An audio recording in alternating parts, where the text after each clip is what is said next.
Less than 2 months after being elected mayor of Surrey, Doug McCallum has announced the city plans to postpone work on the Cloverdale ice rink, along with other facilities to rein in spending to the tune of about $136 million. And taxpayers could be in for a 2.9% property tax increase. Too much debt is bad, especially when you look at the world economy at this time.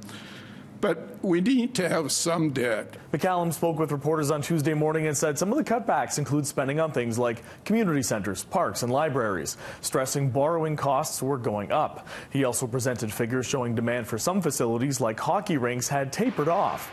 But the Cloverdale Community Association disagrees. Right now, there are children that are going for hockey practices 4 o'clock in the morning.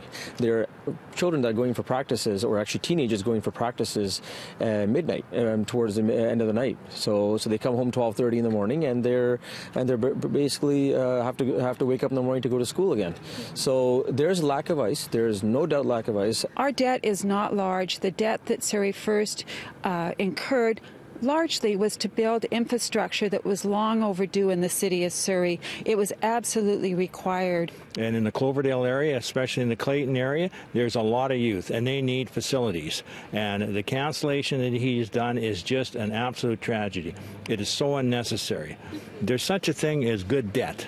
Mayor McCallum says he plans to follow through on a number of his campaign promises, including a switch from the RCMP to a local police force. No, I would say it's going very well. It's probably going a little quicker than I even expected. And building a SkyTrain extension instead of LRT?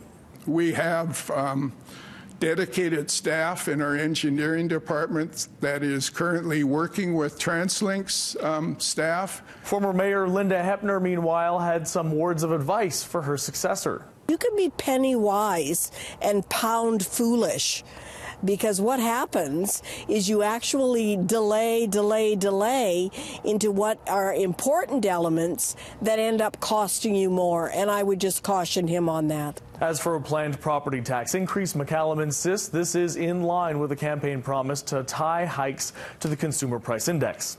A public meeting on Surrey's finances is taking place on December 11th at Surrey City Hall. For City News, I'm David Zura.